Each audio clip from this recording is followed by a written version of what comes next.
Hello दोस्तों, स्वागत है आपका अपने यूट्यूब चैनल ट्रिकी एजुकेशन पर।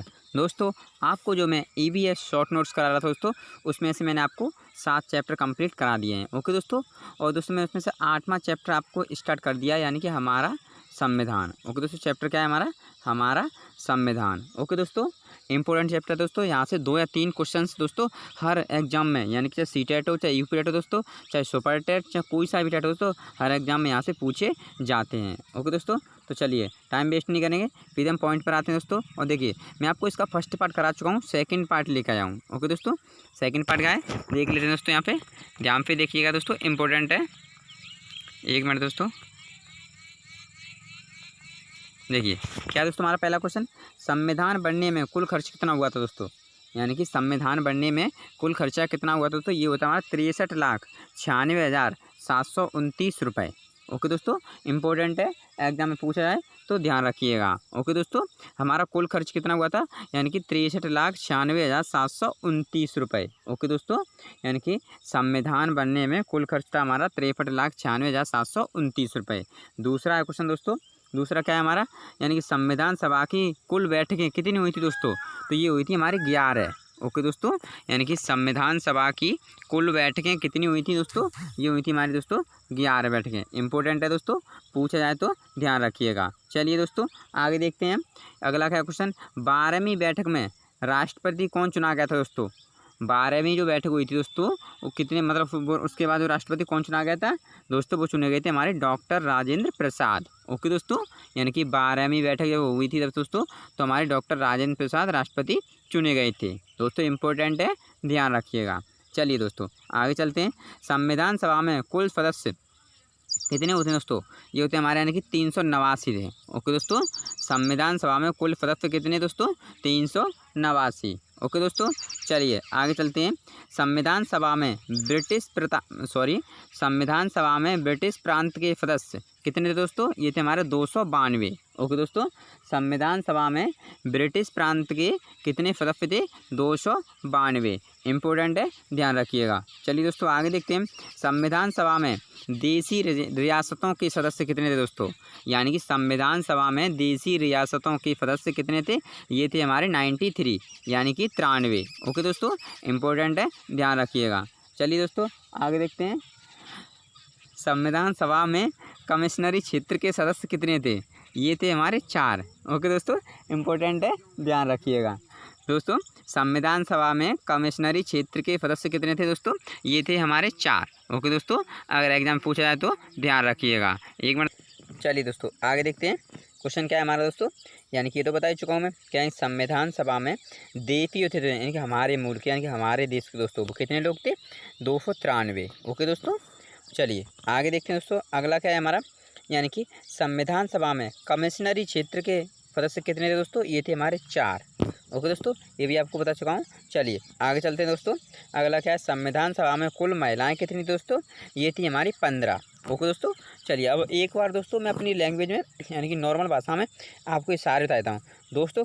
टोटल कितने थे हमारे सदस्य, यानी 389 थे। ओके दोस्तों, उन 389 में से 292 दोस्तों थे वो अंग्रेज लोग, यानी जो ब्रिटिश लोग थे वो थे, और 93 लोग दोस्तों तो हमारे देश के थे। ओके, यानी भारत के। ओके दोस्तों, और 4 लोग कौन थे, कमिश्नरी क्षेत्र के सदस्य थे। और उसमें टोटल में थे दोस्तों, तो कुल जो महिलाएं थी दोस्तों, वो 15 महिलाएं थीं टोटल। ओके दोस्तों, पूरे संविधान सभा में जो महिलाएं थीं उनमें से दोस्तों यानी कितनी थी, 15 महिलाएं थीं। ओके दोस्तों, यानी कि 289 में 389 में से 15 महिलाएं थीं। चलिए आगे चलते हैं दोस्तों, इंपॉर्टेंट है, ध्यान रखिएगा। और दोस्तों हाँ, वीडियो के लिए दिखाई ना दे दोस्तों, तो आप वीडियो को दोस्तों, यानी कि आप वीडियो की क्वालिटी बढ़ा करके देख सकते हो। ओके दोस्तों, चलिए आगे देखते हैं दोस्तों। आए क्या, संविधान सभा के गठन की मांग उठाई थी, किसने उठाई थी दोस्तों, ये उठाई थी हमारे बाल गंगाधर तिलक ने। ओके दोस्तों, कौन थे, माननीय बाल गंगाधर तिलक जी ने। ओके दोस्तों, अगर पूछा जाए तो ध्यान रखिएगा दोस्तों। चलिए आगे देखते हैं दोस्तों। संविधान सभा का चुनाव दोस्तों हुआ था, कब हुआ था दोस्तों, ये होता कैबिनेट मिशन के तहत दोस्तों। ओके दोस्तों, संविधान सभा का चुनाव कब हुआ था, ये हुआ था हमारा कैबिनेट मिशन के तहत। ओके दोस्तों, इम्पोर्टेंट है, ध्यान रखिएगा। चलिए दोस्तों, आगे देखते हैं। संविधान निर्माण हेतु समितियों का गठन हुआ, कितनी समितियां थी दोस्तों, उसमें 8 समितियों का गठन हुआ था। ओके दोस्तों, यानी कि संविधान निर्माण हेतु दोस्तों कितनी समितियों का गठन हुआ था दोस्तों? 8 समितियों का गठन हुआ था। दोस्तों मोस्ट इंपॉर्टेंट क्वेश्चन है दोस्तों, यहाँ से ये मान चलिए का दोस्तों आप कोई सा पेपर उठा के देख लीजिए का हर एग्जाम में दोस्तों, यानी कि टेट से जितने भी एग्जाम आते हैं हमारे दोस्तों, चाहे शिक्षक भर्ती है दोस्तों, चाहे TET, C TET, H TET, REET, जो भी दोस्तों, उसमें यहाँ से मान चलिए 2 पे 3 तो 100% क्वेश्चन यहाँ से पूछे जाते हैं। ओके, इसीलिए बता रहा हूँ दोस्तों, ध्यान पे देखिएगा। चलिए आगे क्या दोस्तों, जो लिखा है संघ संविधान समिति के अध्यक्ष कौन थे दोस्तों? ये थे हमारे जवाहरलाल नेहरू। ओके दोस्तों, यानी कि संघ संविधान समिति के अध्यक्ष कौन थे दोस्तों? ये थे हमारे माननीय जवाहरलाल नेहरू। ओके दोस्तों, अगला है हमारा प्रांतीय संविधान समिति के अध्यक्ष कौन थे दोस्तों? ये थे हमारे, यानी ध्यान रखना, संघ के अगर आ जाए दोस्तों तो कौन थे? जवाहरलाल नेहरू। और प्रांत आ जाए दोस्तों तो कौन थे? वल्लभ भाई पटेल। ओके दोस्तों, कौन थे? सरदार वल्लभ भाई पटेल। चलिए आगे देखते हैं, झंडा समिति के स्थायी अध्यक्ष कौन थे दोस्तों? झंडा समिति के स्थायी अध्यक्ष कौन थे दोस्तों? ये थे हमारे JV कृपलानी। ओके दोस्तों, इम्पोर्टेंट है, ध्यान रखिएगा। चलिए दोस्तों आगे देखते हैं, संसदीय शासन प्रणाली एकल नागरिकता दोस्तों कहाँ पर थी? ये थी ब्रिटेन में। ओके दोस्तों, संसदीय शासन प्रणाली और एकल नागरिकता। ओके, इम्पोर्टेंट है, ध्यान रखिएगा। चलिए दोस्तों आगे देखते हैं, आगे क्या कह रहा है हमारा, देखिए मौलिक कर्तव्य लिए गए थे दोस्तों, कहाँ से लिए गए? ये मोस्ट इंपॉर्टेंट क्वेश्चन दोस्तों आज का, ये लिए गए हमारे रूस से। ओके दोस्तों, मौलिक कर्तव्य कहाँ से लिए गए दोस्तों? ये लिए गए थे हमारे रूस से। ओके दोस्तों, इम्पोर्टेंट है, ध्यान रखिएगा। चलिए दोस्तों आगे चलते हैं, संविधान संशोधन की प्रक्रिया दोस्तों कहाँ से ली गई थी या कहाँ से शुरू हुई थी दोस्तों? ये हुई थी हमारी दक्षिण अफ्रीका से। ओके दोस्तों, संविधान संशोधन की प्रक्रिया कहाँ से शुरू हुई थी दोस्तों? यानी कि दक्षिण अफ्रीका से, यानी कि साउथ अफ्रीका से। चलिए आगे देखते हैं, नीति निर्देशक तत्व आपातकाल दोस्तों ये कहाँ से लिए गए थे, यानी कि या कहाँ से हमारा जो मतलब ये प्रक्रिया शुरू हुई? ये आयरलैंड से। ओके दोस्तों, जो नीति निर्देशक तत्व और आपातकाल ये कहाँ से? आयरलैंड से। ओके दोस्तों, इम्पोर्टेंट है, ध्यान रखिएगा। चलिए दोस्तों आगे देखते हैं, मौलिक अधिकार और दोस्तों न्यायिक पुनरावलोकन ये कहाँ से लिए गए? ये हमारे अमेरिका से। ओके दोस्तों, ये मौलिक अधिकार और न्यायिक पुनरावलोकन दोस्तों अमेरिका से। ओके, इम्पोर्टेंट है, ध्यान रखिएगा दोस्तों।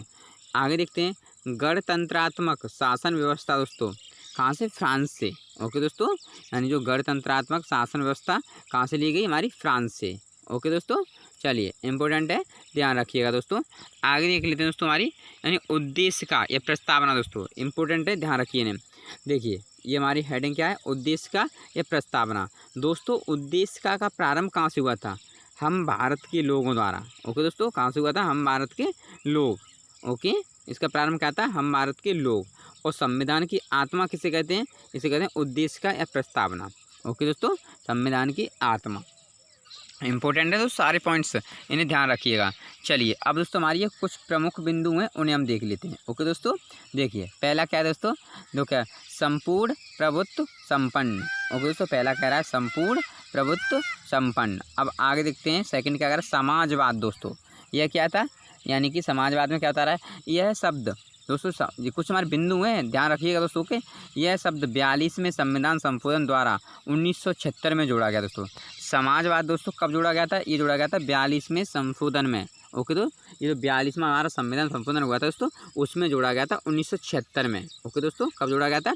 1976 में। दोस्तों इंपॉर्टेंट है, एग्जाम में पूछा जाए तो ध्यान रखिएगा। चलिए दोस्तों आगे देख लेते हैं, पंथ निरपेक्ष दोस्तों यह भी हमारा 42वें संविधान संशोधन द्वारा जोड़ा गया था। ये पंथ निरपेक्ष दोस्तों कौन से संविधान में जोड़ा गया था? 42वें संविधान संशोधन में। ओके दोस्तों, इंपॉर्टेंट है, ध्यान रखिएगा दोस्तों। चलिए आगे देख लेते हैं, लोकतंत्रात्मक दोस्तों ये जनता का शासन मतलब क्या होती है दोस्तों?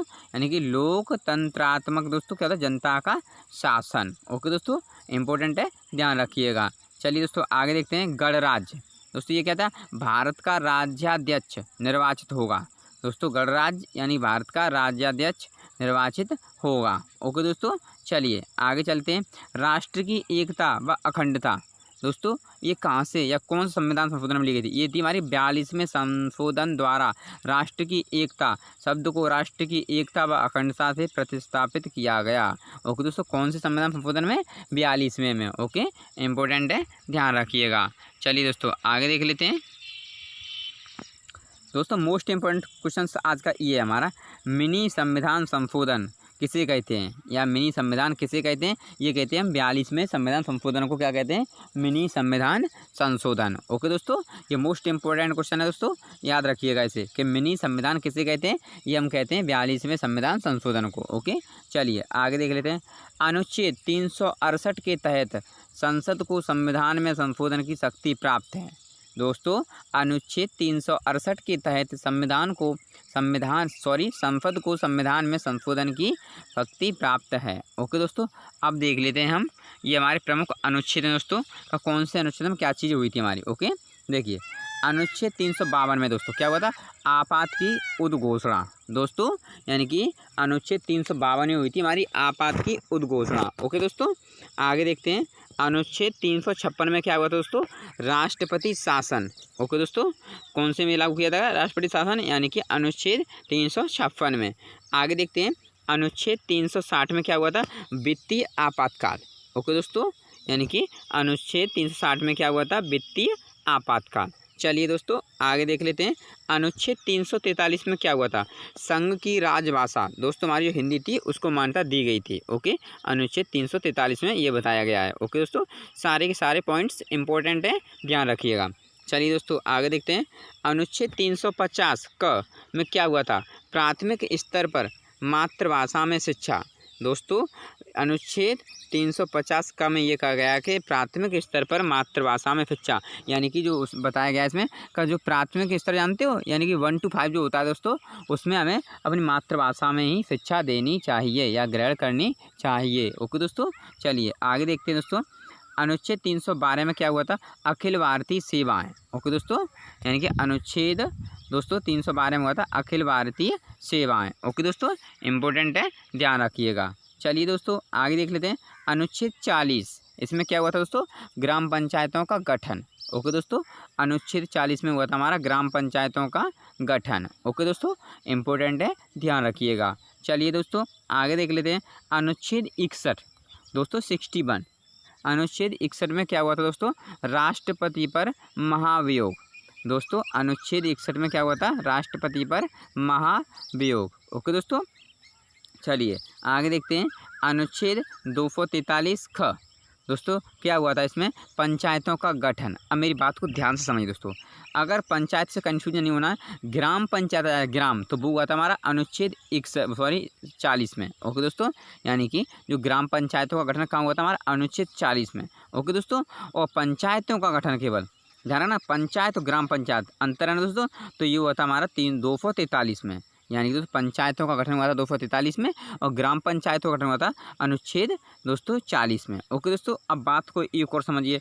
अनुच्छेद 243 ये तो खा में हुआ था, अनुच्छेद 243 ग में क्या हुआ था? पंचायतों की संरचना हुई थी। ओके दोस्तों, पंचायतों क्या हुई थी? संरचना। ओके, और लास्ट क्या है? अनुच्छेद 243 घ, इसमें क्या हुआ था हमारा? नगर पालिकाओं का गठन। ओके दोस्तों, अनुच्छेद 243 घ में क्या हुआ था? नगर पालिकाओं का गठन। ओके दोस्तों, तो आज के लिए बस इतना ही दोस्तों। वीडियो अच्छा लगो तो लाइक और चैनल को सब्सक्राइब जरूर करें दोस्तों। ओके, और दोस्तों ध्यान रखिएगा ऐसे ही दोस्तों, और हमारे चैनल पे दोस्तों स्टडी मैं आपको एक नॉर्मल उसमें समझाया दोस्तों, आपको बताना चाहता हूँ दोस्तों। ये मान चलिए आपको पता है कि अभी तक हमारी ऐसी कोई ऑफिशियल दोस्तों कोई जानकारी नहीं आई है जिससे आप बता सकें कि हमारा एग्ज़ाम कब तक होगा, लेकिन फिर मैं आपको बताना चाहूँगा दोस्तों, हमारे जो एग्ज़ाम है उसके सितंबर में होने के पूरे चांसेस हैं। ओके दोस्तों, ये मान चलिए, तो आप इससे बता रहे दोस्तों कि अपनी तैयारी को बनाए रखिएगा और ऐसे ही कंटिन्यूसली दोस्तों तैयारी को अच्छे से दोस्तों, यानी कि वो उस अपनी प्रक्रिया पूरी करते रहिएगा। ओके दोस्तों, चलिए दोस्तों, वीडियो देखने के लिए धन्यवाद।